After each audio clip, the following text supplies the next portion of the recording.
Okay. You learn the Mammar, the two Mammarim of Tehilim Hashem. These are Mammarim from Binyamin, Lekuttai Torah. Hey, Ariel. We're going to start the Mammar now of Tehilim Hashem. Hold on, let me just get it started here. Okay. The Mammar says like this: Tehilim Hashem Miftach B'Adam. Hey, Adam. It's better to trust in God than to trust in man. If the materials on the chat, in the PDF on the I believe it should be on the right hand side. It says lahavin mahu toiv. What does it mean better to trust in Hashem than to trust in man? The masham shagam ba'adam rashi liftayach. Seemingly the message is that you can also trust in man, but it's better to trust in Hashem. It says, Al tivtechu b'nedivim ven adam. You shouldn't trust in man. You shouldn't trust in the givers and son of man. So what is the pasuk? What is David Melch saying to Tehilim? It's only better to trust in God, as if one could also trust in man. Place their trust, meaning to say, place their trust that there's going to be salvation. Is trusting is the one of the foundations of bitachon, shar bitachon, from Rabbeinu Bechaya and onward is the idea that we don't place our trust in man. It's only in Hashem. So how does David say only toiv? It's better. V'gam lahavin also to understand the Gabi Kadosh Baruch Hu siv lachsos v'gabi adam miftayach. To lachsos is to take cover. The trust is to take cover. And he was starting just on page 32. Toiv lachs b'Hashem aleph. Okay, good. I found the Zoom link. The YouTube doesn't work for some reason on mine. You could try. I mean, YouTube would work. I found the Zoom. The YouTube one didn't work. But anyway, it wasn't marked Zoom, but I tried to click somewhere else and and it was Zoom. I'm not sure. I'm not sure what's going on the YouTube. Okay, so either way, so it says I don't have sound with my Facebook and stuff like that. I'm having trouble with my phone. Anyway. Okay, so we're on page 32 to the left-hand side. The material is in the chat room if anyone wants to follow along. So it says like this. So first question is, why does it say Toiv Lachs Hashem? It's only better to trust the man as opposed to as if to trust in God as if to trust in man is also okay. Hold on a second. I'm just going to bring up the verse over here. So it says it's better to take shelters. The word lachlis is take shelter, which means in concept it means to take trust. But why does it use the word shelter? And by man it says trust. The idea is like this. It doesn't say, it says ba'adam. In the grammar, ba'adam, is in grammar means to say it's like the famous, when you say hamakom, means the place, as if this is a noted place, a place that's been already a well-known place. So it says ba'adam, and as if the well-known man. So why does it say ba'adam with a kamatz? It's hu b'chinas adam elin, because it's not referring to regular man, human beings. It's referring to Hashem, the image of God that was seen in the chariot. Adam Elyon, like it says, when Yecheskel sees the chariot, he sees the image of man. Umiftayach, what's the word bitachon mean? So it says miloshin v'tachas abayis. It's like preparing the house with plaster, meaning making the house strong. Shuloshin ticha v'dibuk shadavka b'china zubi pnimis v'tayich. The idea is to paste it and to stick it in. So it should go very, very deep, meaning the idea of bitachon, of the trust, it uses the word bitachon. When we say the word bitachon, it comes from the word bitachas abayis, is like creating a solid relationship in our trust of Hashem. So that's what the word bitachon means. The word lachsais is shechaisa b'tzel u'makiv shel is an encompassing. Shechaisa, they cover themselves. They take shelter from the shade, which is from above. So therefore, the question is like this: if we're all talking about Hashem, so it says the Adam is Adam Elyon. So we're talking about the image of man that God that Yecheskel sees or describes in the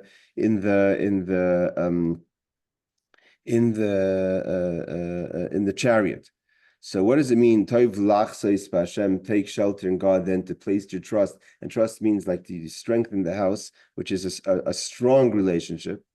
So therefore, what David Melch is saying is like this: that yoiser that v'zeu toiv lachseis b'bechinas ma'akiv shebechinas havaya. It's better to go into an encompassing energy of Yud Kei Vav Kei. Yoisim bechinas hashars pnimis shel bechinas adam elyon, than to have an internal relationship with Hashem as He manifests an image of man. This becomes all of a sudden a deep question. Why is it a deep question? Because we know that this in general what we're going to describe as Mimali Kolam and Seiva Kolam, the way Hashem surrounds the world and the way Hashem is within the world. Within the world is the ability to have a pnimis, an internal relationship, because it's in a way that we could internalize it. It's not a light that's beyond us. It's a relationship that we could internalize. So one could say maybe that's better because it's internal. Or do we say that's better to go with the level of Soiv, even though it's above us, if it's encompassing, it's only a tzel, it's only a makiv. So the question my is, experience is not mutually exclusive. When I think of the image I saw of Hashem coming to me that was external, that gives me that trust, but I also had it go inside of me and become internal during the same experience. so there's such a concept. That's what Chassidus wants from a person. That's the idea of sukkah.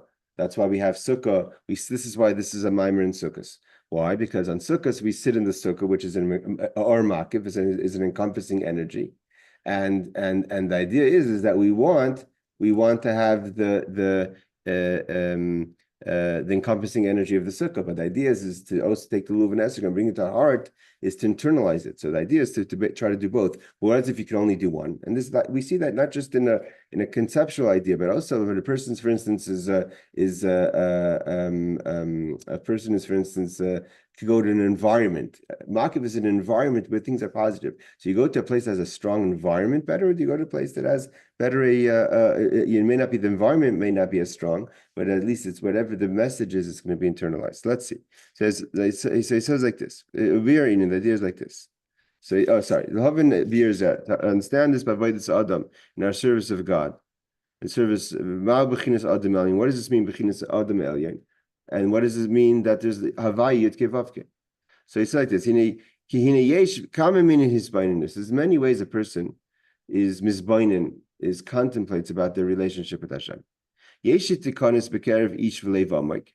a way a person who internalizes it. The zbainin is the contemplation.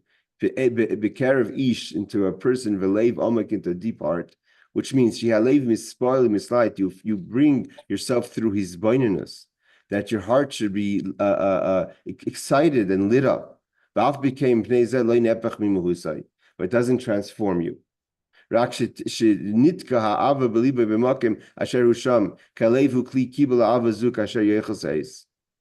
it doesn't, it means you can light up your heart in a way that doesn't transform you. He says, you wedge in the love in your heart as the heart is, that the heart that feels should feel for Hashem, because the heart is a vessel to be able to receive this love as much as it can handle. So what it handles in love, it's going to handle in love for Hashem. So that's one hisbaininus. Means apply my feelings for something towards Hashem. I could feel. So that feeling, I haven't transformed my heart as a tool that could feel something. I just apply it towards Hashem. The Yesh's baininus is level of contemplation. It's in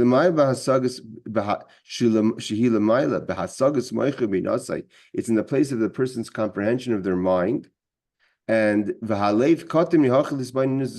what your mind understands, your heart is not a vessel for that kind of understanding. And therefore what happens? Went all the way to the heart. That's what's known as the experience of Kleisa Nefesh. Why is it called Kleisa Nefesh? Kleisa Nefesh means Kale means that the soul ceases to exist as we know it, meaning that's a person who dies from love of Hashem. Like we describe Nadav and Avihu, the Archaim, the Kliyakar describe the relationship Nadav and Avihu had when they went into the Mishkan and they gave the sacrifice that was unwarranted. So when they had Kleisa Nefesh, their hearts gave away, their soul couldn't contain anymore the passion, the excitement they had for Hashem. So if you have, sometimes your mind is much stronger than your heart. So that's why we see a lot of times a person could hear information and it could cause an immediate effect on Chas v'Shalom. You could faint, God forbid, you could die, you have a heart attack. Why? Because your heart can't handle that information. So the same thing is when you do Isbaininus about Hashem, with your about Hashem and your relationship to Hashem and creation, etc. It's so deep that your heart can't handle it. And had you brought it down to your heart, it would be klais nefesh. You would experience a leaving of the body. He says like this. So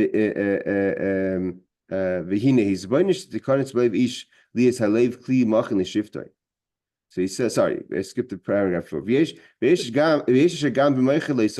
there's also a level that even your mind can't understand.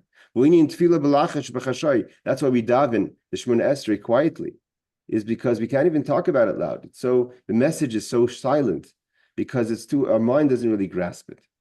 Even the mind, even the comprehension of the soul has to nullify itself to the message that it's saying. It means I don't understand, right? It doesn't make sense. It's just beyond that. Yeah, like when I saw the vision of the figure, Adam Elyon or whatever you want to term that, appeared to me. I still don't totally understand it intellectually. I mean, I can compare it to various concepts I've heard, but I don't know for sure if it's this concept or that concept or exactly, how to understand it in the mind. So there's not knowing how to identify it, and a different idea is not only that you don't know how to identify it. It's you know the words of what you're saying. You understand what you're trying to identify, but the message is just not comprehensible. You can't understand. You can't comprehend it. It's not. It doesn't. It's a lot of times things we see things. It's like the expression. You have to see it to believe it. Why do you have to see it to believe it? Because to describe it doesn't make sense. I can't describe it to you. Well, I saw it. But that's why when you see something, say in words, it was definitely this or that. It was God coming to me. I saw it. I saw God, and I felt God inside of me. But we had a communication of synesthetic, whatever communication. But I can't, in words or intellectually, explain it. This is what it is. This is the word for it, and so forth. So that's the idea of something that's beyond description. So he says the Malak Nefesh says, who is binding this? And he says, V'hine, so the first level of comprehension where your heart can actually, not only your mind can understand, but even your heart is a receptacle to this feeling. That's man, because that's a form. There's a body, and the body has limbs. Form, and I've sought for it in Jewish writings, and I have different words, Hebrew words, to say what it was, but I can't say for sure it was this one or that one. How do I know? I've looked for it in the literature. That's something you would have to take a lifetime to study what you've seen. Dreams is I've been doing exactly. Dreams and is it's partly why I want to study works like Ruach HaKodesh, but I don't have somebody to study it with. Yes, we discussed that. So he says like this: when we have a comprehension that the heart could grasp it, that's called Adam. Like a man is made up of intellect and emotions. That's the level of Adam. When we say Havaya, because we said in this pasuk, David Melech says, Toiv lachsis b'Hashem miftach ba'Adam, to take shelter with God, Yudkei Vavkei, then to place your trust in man, which means Adam Elyon. So Adam Elyon is the way Hashem is the level of godliness that manifests within the concept of Seichel Midas, means it's understood and it's felt. But the level of Yudkei Vavkei, the creator, not the creation, but the creator, Nefesh says is beyond what the soul could comprehend. The very fact that we're a vessel, our heart could be a vessel for information, or even more than information than for feeling, is because it manifests in the idea of Adam, which is what we would call creation. But the idea of creator, obviously the creator is greater than the creation, which is Havaya, is beyond not only our feelings, but also our comprehension. And that's what he says, that David Melech says. The person asks themselves, where should they? What kind of level of gilui do you want? Do you want to own? Do you want to own your revelation? which is Adam, or do you want it, or you'd rather be in a light that you can't, it's not tangible, not in mind or heart, but it's a much greater light. So David HaMelech addresses this question, and he says, "V'zeh tov lachzis b'Hashem."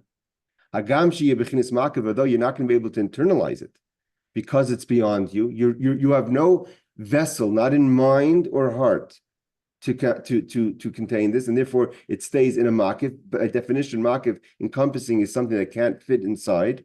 Bechinas havaya, and you can't bring it into your heart. Alpha became, so a person may think, better I go with Adam than with havaya. So on this question, David HaMelech says no. Alpha became toiv yesel milyes batuach bechinas Adam. It's alpha became toiv yeser milyes batuach bechinas Adam. It's better than to place your trust in man, meaning to build a relationship with Hashem, how He manifests in a way that you could internalize it in heart and mind. If you should call goyim sevavuni, because you are vulnerable. When David HaMelech doesn't just say it as a statement, he continues to explain why.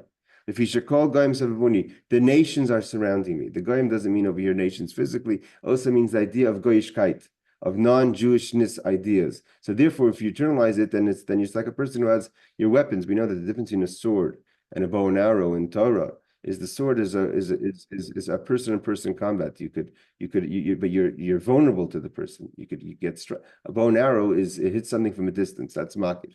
So over here it says, because kol goyim sevavuni, sheish bechinas goyim. What is goyim? He says, hey ma gufa nefesh bahamis, your body and your animalistic soul, shemiklipas noga, that comes from the klipa, even if it's permissible klipa, but it's not holiness. And a person is made up of this.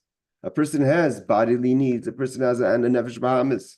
So this is who the person is. Like we say, neshama shenesata bi tahirahi. The soul that you've given me is pure. Who's bi? Who's me? Me is the nefesh bahamis. The body, the nefesh bahamis has. So you've given me a pure soul.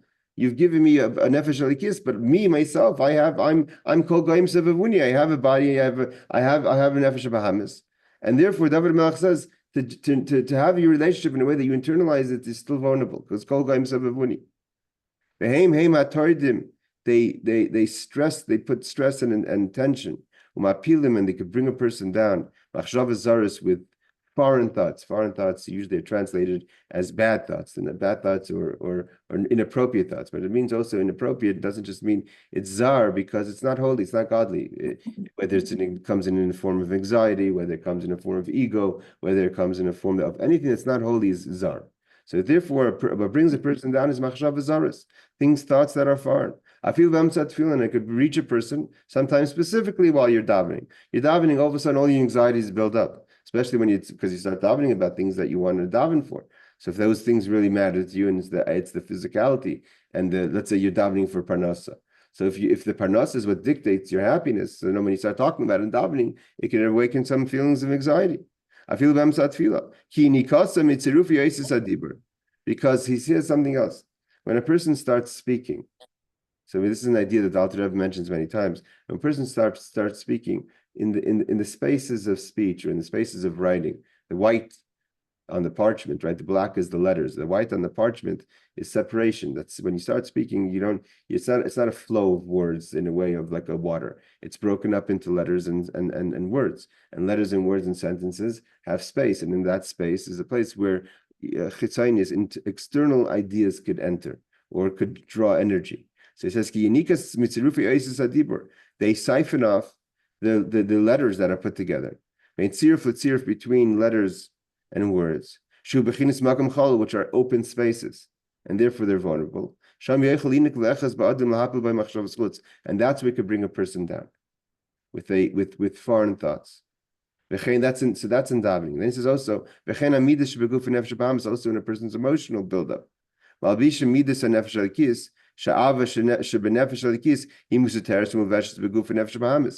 love that the godly soul has is enclosed in a body and an animalistic soul. Even if a person wakens their love for God in their prayer, like we said before, and you internalize it, because at that moment you're plugged in and focused. Says as much as you can handle. But when you move on, you lose that focus. So only what you have left is, so to say, a reshima, like a sign that you once prayed, and that's not strong enough to carry a person through the day.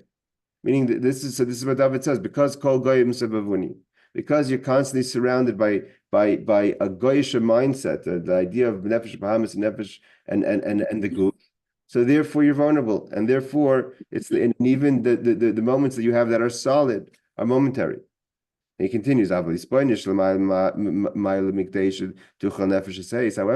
if you contemplate, and what does it mean? David says that you should take shelter from God and not place your trust in man. He said before, both of them come through hisbaininus, through contemplation. It's how you apply yourself. Is it about things that you could handle? Are you bringing godliness within your limitations, or are you connecting beyond your limitations in your hisbaininus of Hashem? That means beyond your needs, beyond what works for you, beyond how God is your relationship with God. And therefore, if your contemplation is above what the soul can handle, means you cannot internalize it. And therefore, you have to nullify your comprehension to the message, although you're not really understanding it properly. Though it's only encompassing, and you cannot internalize it. But when I have Hashem's name, I'm connected to the makif. Is amilam I could destroy. So that's what it says. If you have Shem Hashem, if you connected through your zbaininus with the encompassing energy, yes, it's beyond you. It's like a person who says, I want to go into a safe space. What is the idea of safe space? Today it's a very popular concept. The space, the encompassing space protects me, otherwise I'm vulnerable. So the person says that b'Shem Hashem, the encompassing energy kamilam is going to destroy the negative, the urges and the anxieties and the wants of the nefesh of the body and the animalistic soul. What does the word amilam mean? It means two things. Yesh by base perushim, two translation. One is lashon krisa, to cut off. Behind bisur meira, cut off, you disconnect to that concept of doing wrong. Mamish shemishalish klipus atmeas, from the three levels of total impurity.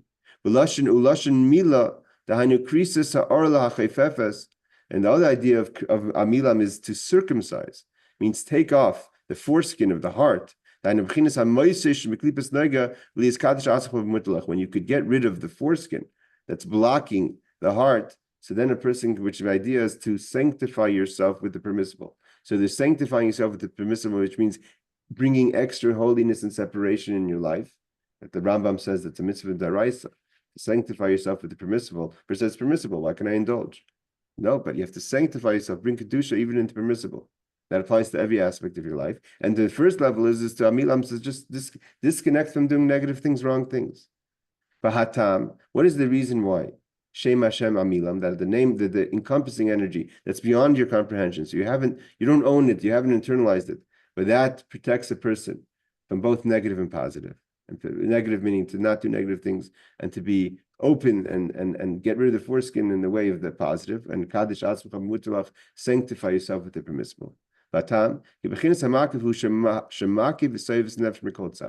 definition, encompasses from all sides. There's no vulnerability. There's no place of breach. He gives an example. A person who's very preoccupied, a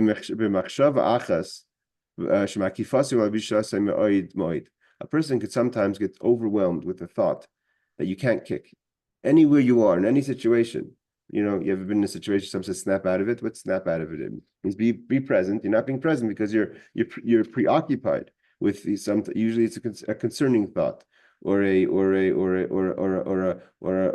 regretful thought, or a worrisome thought, or an idea that is just taking you over, not from all sides. So the Alter Rebbe says, you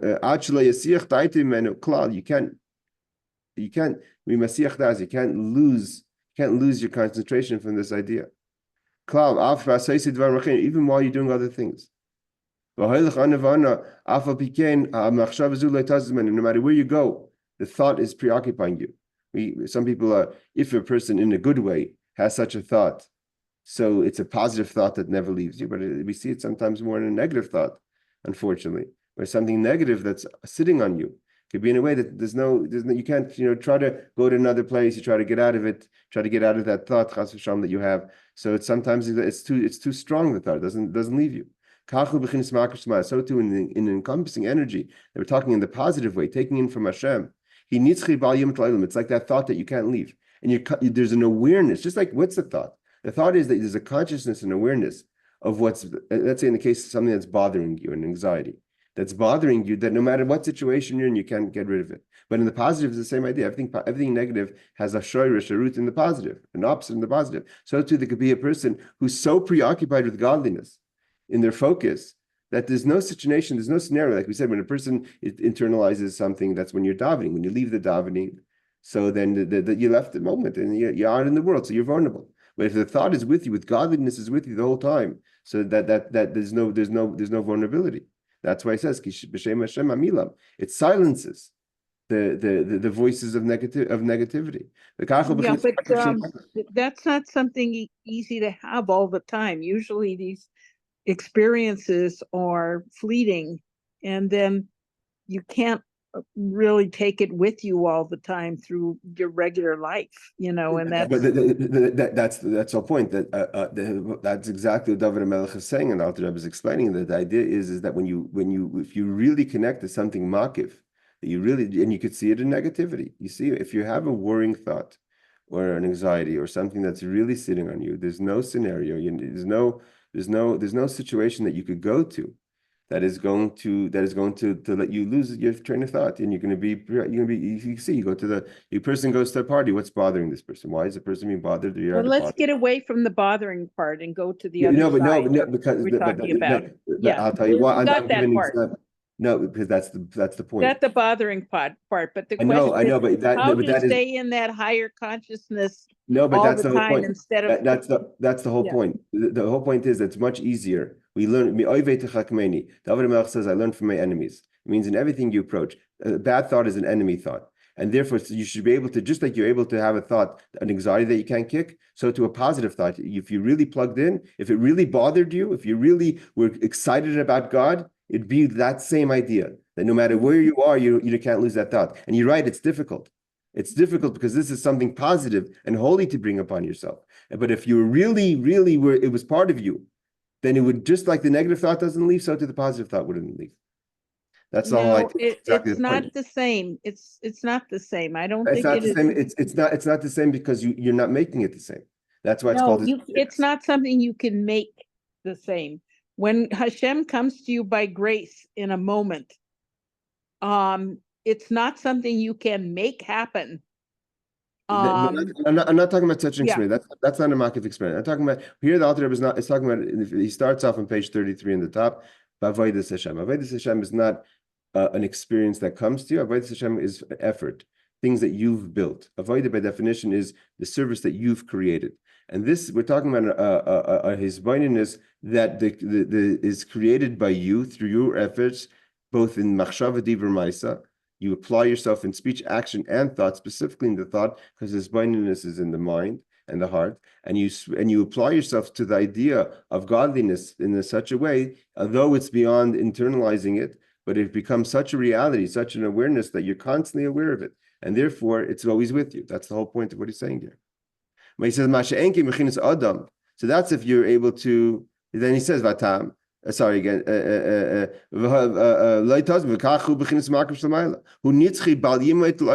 with you and never leaves. Although the body may be surrounding you and may be wanting to breach and attack you, nevertheless, it's not going to have entry. Why not? It's not going to have entry because you're constantly focused on it. You're never leaving alone the thought. But the Adam, which is the internal, when you want to do it internal, yes, it's internal, it's with you. You understand it, you feel it better. But as it says, there's a time when man rules man. What does it mean, man rules man? When Adam atachton, when lower man rules over higher man, and vice versa. It's like I said, a fighting that's close. Sometimes you're struggling. Sometimes you're winning. And the next time, sometimes the other person's winning. Sheyesh shlita. He says sometimes there's a ruling of chas v'shalom la'adam achshim kliba from the other side, from the man of negativity. Even though you know it's not good for you. And afterwards you may have regrets, but that doesn't mean you're not going to be vulnerable to the moment. But here the Alter Rebbe says like this: it's not enough. Like you were mentioning before, Sharon, it's not enough to say it's only either or. That I'm only going to have a makif. I'm only going to take comfort in the surroundings, and I'm not going to bring in the what's called the panimi because the panimi I'm vulnerable. So the Alter Rebbe finishes off. It's not enough to be in Chassidus, Chabad especially. It's very much about to have panimi, to be a panimi, not a makif. Panimi is be real. Bring it home. Don't take protection only in a farbrengen, in an environment, in a place where you feel safe. Because the difference on the flip side is that you need the space. You're dependent on the space where because you inside have nothing, brought nothing inside. So as long as you're in a good environment, you're staying focused. As soon as you get out of that environment, you're also vulnerable. So here he says, although you could bring it with you more and more because you're always doing it, and it may not breach inside you, but if you're living in a good community, etc., etc. But he says that's not enough. He says at the end of the day, he says, you have to have both. The idea is you have to have what's called Hashem is li. You have to take the Yudke Vavke and bring it to me, not just that the Avaya, so to say, carrying you. That's what Shmini Atzeres is. That's why after Sukkos, so these are the three stages of Tishrei. The Rosh Hashanah and Yom Kippur is as much as you could bring into the Avodas Hashem that's in your heart. Sukkos, then you go into the next level, which is B'Shem Hashem, Tov Lachsis B'Hashem, which is the cell, the shade, the encompassing energy, the sukkah. But after sukkahs comes Shmini Atzeres, which is that Atzeres. The whole idea of Shmini Atzeres is to koilet, to gather in everything. So at the end of the day, he says it's not enough just to have Tov Lachsis B'Hashem. You have to have also Adam. Why? Because it has to be a vayali. You have to bring it to me. Which is to grasp it, to hold on to it. Shehu b'chinas Adam. Adam, which is the idea of man. Man is men and women together, both called man, and therefore a person has to bring it home. That's your job. Is not just to surrender because it's beyond you. As much as you can to bring it in. Hey Ariel, welcome back. And that's why he brings it back to Sukkos, which it says B'chol Ezrach B'Yisrael. So that's why it says Evi Ezrach, which means, so to say, every person. Or the word the Alter Rebbe says in other places, Zareach, that everyone who shines in Israel, Pish B'Tarch Yisrael Pnimis, has to shine within you. When a person, the difference is like this: when a person is sitting only in the sukkah, and a person's only sitting in the encompassing energy, then it's a shade. It's not light. Shade is actually a shade of darkness. That is, it's in the way it's limiting the light. Is not revealed, a revealed light. God is my shadow on my right side. But the day should be with the sun that shouldn't be weakened. Because the shade is only an encompassing protection. Yes, it protects you from the outside forces, like we said before. But he says, but if it comes down to that you have to choose, you can't do both. The person says,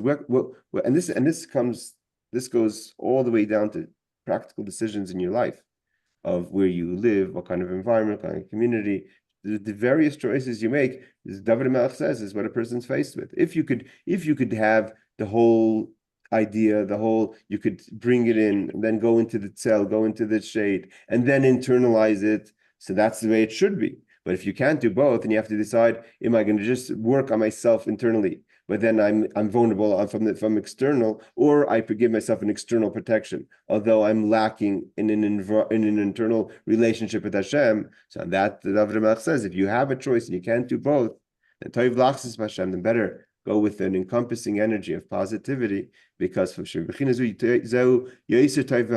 be in an encompassing energy, because lefachot it's going to protect you from the goyim sevavuni, from the nefesh abahamis, from your urges, from your wants of physicality.